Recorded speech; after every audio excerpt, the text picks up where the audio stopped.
राम। हम हमेशा ये सुनते हैं और कहते भी हैं कि जो दुनिया में होता है सब ईश्वर की मर्ज़ी से होता है।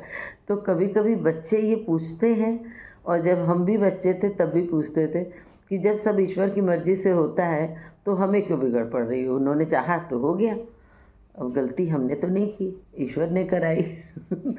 लेकिन ऐसा होता तो नहीं है ना। ये बात सोचने वाली है कि ईश्वर ने हमें 2 हाथ, 2 पैर और सबसे बढ़ के दिमाग क्यों दिया? ईश्वर हमें कर्म करने को कहते हैं कि जो आप कर्म करोगे उसके हिसाब से फल मिलेगा। और कर्म करना क्या है? ये सोचने के लिए दिमाग दिया है।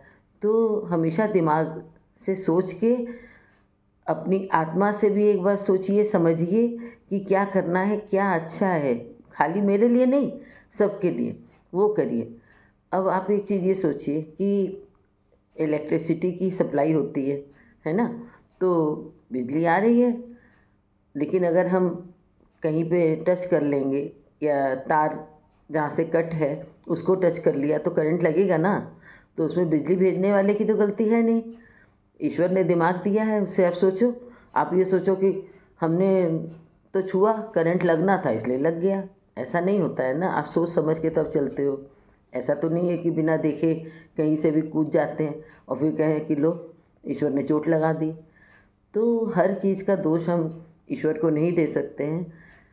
ईश्वर का धन्यवाद दें कि बहुतों को उन्होंने पूरे अंग भी नहीं दिए हैं, तो वो कुछ ना कुछ तो उनके पिछले जन्म के कर्मों का फल होगा।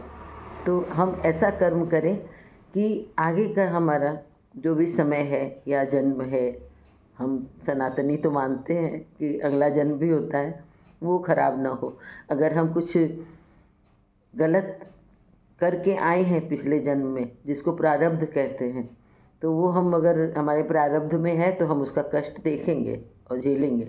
इससे अच्छा है कि हम इसी जन्म में सब झेल लें, अब अच्छा कर्म करें तो अगले जन्म में हमें कोई कष्ट ना हो। तो कभी अब ये ना सोचो कि ईश्वर ने गलत कराया तो हमको क्यों दोष दिया जा रहा है। कि जब सब अच्छा बुरा ईश्वर कराते हैं तो न्याय करने वाले हम कौन होते हैं? ऐसा नहीं होता है। सबको ईश्वर ने एक एक ड्यूटी दे के भेजा है कि तुम्हारा ये कार्य है तुम वो करो। अब हम अगर गृहस्थ जीवन में रह के हर वक्त हम पूजा पाठ करते रहे, सोचे भगवान बहुत खुश हो जाएंगे, तो ऐसा नहीं है। ईश्वर ने हमें हमें गृहस्थी संभालने के लिए उसकी ड्यूटी दी है, तो हमें वो भी संभालना होगा और मन में अपने ईश्वर को मानते रहना होगा, उनको याद करना होगा। और ये सोचना होगा कि जब हमारा कष्ट रहता है तो हम सोचते हैं ना कि ईश्वर आप देख रहे हैं ना हमें कितना कष्ट है, तब भी आप नहीं दूर करते। तो अगर हम गलत करें तो भी सोचें कि ऊपर वाला देख रहा है।